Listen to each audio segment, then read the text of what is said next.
upgrading this 20-gallon long tank to a 60-gallon tank. The 60-gallon is basically a 55 that's even taller, so worst possible dimensions, but for fish it's fine, and more importantly it was free. All I've done is build an extension to this stand, and normally I don't use this thick foam, but this is kind of a weird wonky stand that I originally built during the pandemic when wood was at an all-time high, and I didn't even want to go grocery shopping, never mind hardware store shopping. So it's non-traditional, but also wouldn't fit the sump otherwise. And it is tied to this stand, which is a 56-gallon tank, I believe. And that's the standard Rocket Engineer style stand. Still got quite a few lightning maroon and other maroons. This tank is empty. I had just a few orange storms in here. They have been sold, so it will be replaced.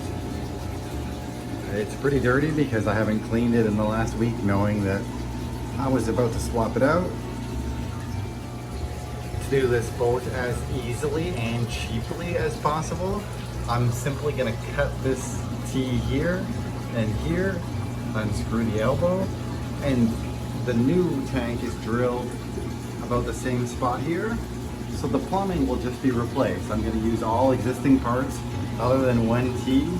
The one thing I did forget about was I needed more tubing for the return, which is just soft plumbing. So I've got the new 60-gallon tank in place, and like I said, I just extended the stand. I cut the one T, so that's new, but I did kind of forget that because the tank is higher, I needed to use a little bit more plumbing. Fortunately, I had a couple of extra elbows kicking around. So, I mean, this is kind of weird, but again, this is just parts I had laying around. So the drain goes around here and then down. Several tanks do feed into this. The other tank has a, whatever you call it, the shadow bean overflow box, only because I got it used and the tank was actually probably not as expensive as the overflow box. This one is just a 1-inch drain. I'm only feeding a very small bit of water through an AC pump, and that's it.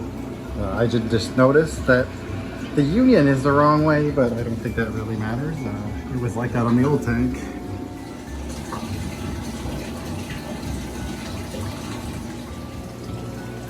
And the fish are in. The approximate count is 243.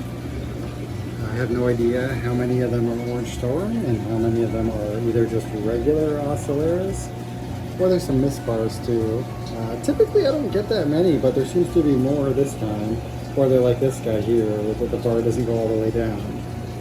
It looks like there's quite a few unique storm patterns, and I actually did keep one aside, along with a couple that were just too small to go in the tank. I think I have one more clutch that may end up in here, so maybe 275 or so, but that's probably it. I hope you don't think that's too many fish for a 60-gallon tank. None of these guys have been culled yet. There's only one that I actually see with an issue, and he's actually just super fat, so maybe he just ate too much. Nevertheless, I would expect 10% of these to not be sellable.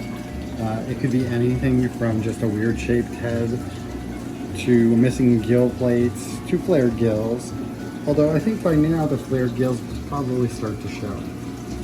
I did have one minor issue. There was a very slow drip from the gasket. So you can see I put some silicone on the back. I know that's cringe, and I know people will say, oh, just get a new bulkhead, but I wanted this tank running today. This is what I did. If I had actually painted the back of the tank, which obviously I was too lazy to do that too, I would have just ignored it. There was just a few drips. The water didn't even pool behind it. So that's it for this build.